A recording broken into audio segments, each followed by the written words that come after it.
Hey guys, um, this is the final part. Finally, I'm making this to the story I've been telling about my mom being in the hospital. And I'm choosing to do it on this day in particular. One, because it's that time of year. It seems like they do it every Christmas, or either on Christmas or right after Christmas. It's one of those months again where they're going to shut the cable off, and I can't do it tomorrow because I can't upload anything. And another reason, the main reason, because it's the 1 year anniversary of the incident I'm about to talk about, which I guess is more of a sub incident of the big incident. So, I think last time I left off where my mom was pretty much, she was pretty much dying. My other uncle had taken over control, taking care of us. Um, and that didn't last long because one day he came over and me and my sister were arguing. My sister stayed the night at his house for some reason. I know there was a reason that happened. He was trying to do something, but I couldn't recall the full extent as to why that was. Anyway, the next day I went to Walmart and I was looking around. I remember I took this picture. I'll show the picture now of what I'm talking about, where they had everything locked up in glass because people are always trying to steal stuff. And I remember that was the last picture I took before this thing occurred. So my sister calls me on the phone, tells me they're taking us, which in our world means DCS is going to take us away from our parents, or parent in this case, or actually from our home in this case, because the only parent we have is not really there. I'm just in my car right now. I'm trying not to make this video too long because I know I usually do that. And so, as usual, okay, you're trying to get me home. You're messing with me. And then she hangs up at some point, and I keep trying to call her back, but I can't. And then I get home and no one's there. So, there's obviously some truth to this. And then I get another call. This time it's my sister and someone with DCS telling me that there was some court order we were two minors, not with no one watching us. And I guess they had to take us. Now, I would eventually find out. Here's the final nail in the coffin for my uncle, who I've talked about before. He's always trying to,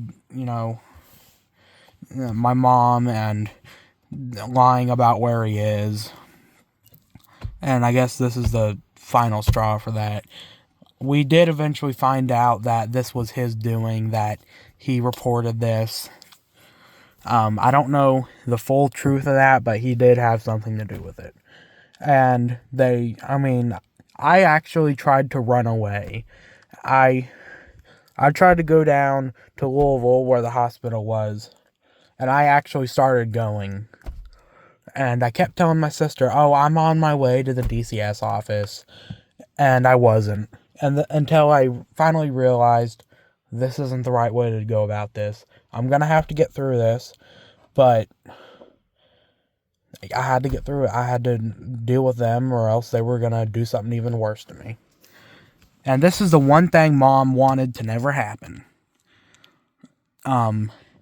So I turn around and I go to the DCS office, and then some, I guess, police officer calls me, and instead I go to this, it's a newly built police station. And there's these people talking to me, which includes my uncle on the phone, telling me about what he did. And then I go to the DCS office, where me and my sister argue about, it wasn't his fault. She does that a lot, denies things that obviously are true. I don't know what's going on with my mouth right now. I don't know if that's affecting the audio.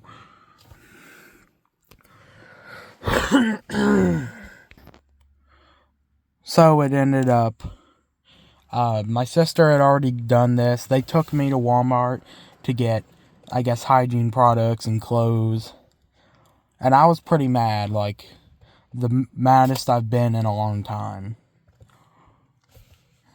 And, I mean, I was at Walmart, and they wanted to wait until the police officer got there, because it was clear that I was mad. I was trying to run my head into stuff, because I wanted to,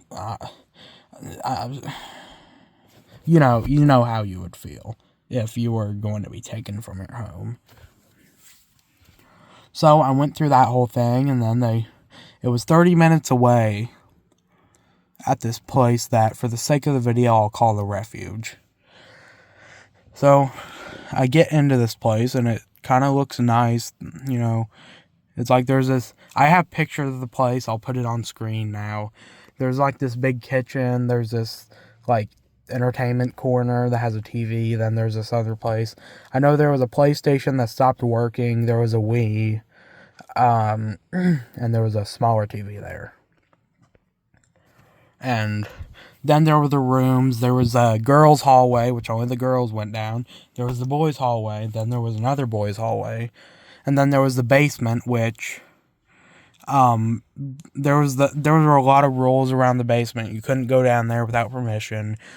You couldn't, I think it was like, you couldn't have two people down there. Or you couldn't have a boy or girl down there for obvious reasons. But, I mean, and then there was, there was like it was like 1 hour, like, intermissions of, we could get on the electronics. So that was a thing, and it was a lot different from life as I was used to. There was a schedule, there was get up, and we had these things, I think they called them skills or something, and this video is already 7 minutes, and I know people aren't going to watch this, but I'm, doing this for archive's sake. It was like these basic life skills that we learned about, and then we, depending on how good we did, they would, like, give us money, and then every once in a while we would go to some store or go to McDonald's, and McDonald's will become very relevant later. Hopefully not too later, because it's already 8 minutes now. But anyway, there were these other kids at the Refuge.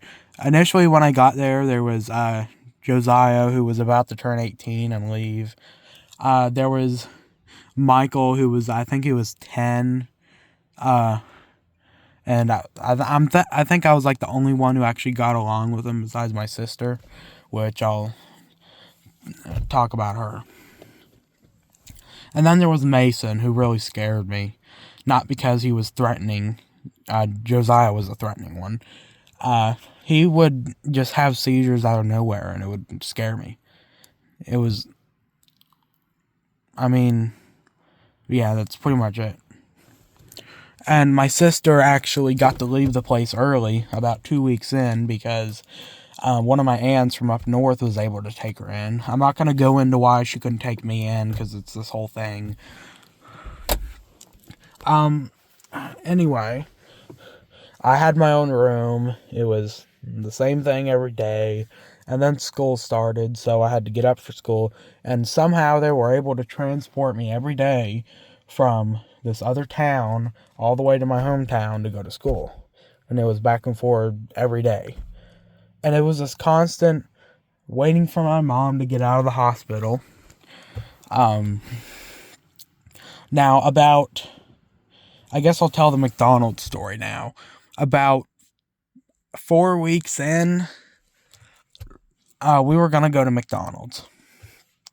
There were some disagreements, and then the woman decided, instead of going and getting the food, which was weird because usually we go there, she just was going to wait and we were going to do it the next day.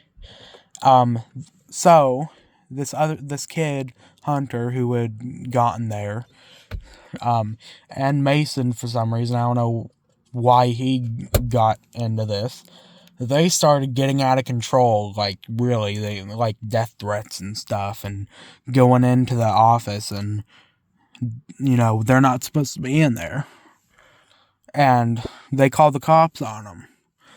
And they actually tried to run away from the place, and I guess they came back, maybe the police brought them back, not forcefully, but they, like, realized, okay, this is maybe a bad idea. Sometimes I realize these videos are boring because it's just me pointing my phone at, like, the porch or the car. But, you know, what else am I supposed to do? And I guess they tried to run away again, which is where things got bad. All of a sudden, some police officer comes in, and I think it was Hunter who gets put on the ground, put in handcuffs. He gets taken out. Mason runs to his room. And then, like, 4 sheriffs come in and go back there and get him in handcuffs. And they take him out. And that's the last we heard of them. Not really, because either Hunter or Mason was back, like, an hour later. Because I don't remember. But they didn't stay there. They were gone. And, yeah, I had to deal with all that. But 5 weeks in, a little before that, I eventually reestablished contact with my mom. She was finally able to text me. She was off the ventilator, and I think she had some kind of tracheostomy tube in. But she was contacting me, and she called me one time, and she wasn't exactly, I don't know if this word fits here, but she wasn't exactly sober. Of course, she wasn't drunk, but she wasn't all that there. And she was, like, saying, oh, I'm getting out of the hospital today. You have to call an Uber to come and get me. And this wasn't true. But eventually she would become more coherent. And 5 weeks in, I remember it was exactly 5 weeks. I think it was a Wednesday. I finally got out of the place. Me and Mom finally reunited. And I had to get used to life. It was so weird driving this car when I got out of that place. I remember, like, a few days, I'm not going to keep slamming this, it's annoying. We went, one time, I remember we went to Clarksville. I remember we went to Buffalo Wild Wings. I don't know if I made a video on that. I know I have either pictures or something of it. But that's the end of the story. There's the one part I haven't told, that I'll make a separate video on. I know it's been over a year now, and I didn't want to make the video too soon, obviously, because I didn't want to give you guys any false hope, which is very out of context, considering you don't know what it's about. But I'll make that video soon, because you all need to know, and it's really sad. But the story's over. My mom still has some problems, but there's a question that hasn't been answered here. What exactly happened? Why is it my mom had a cyst surgery, everything went fine, and then all of a sudden she got sick and was in the hospital and almost died? What happened? Well, I actually found out what happened in the Refuge. We had this Zoom court hearing where I learned that during that surgery, they had actually cut her intestine. We're dealing with a malpractice case here.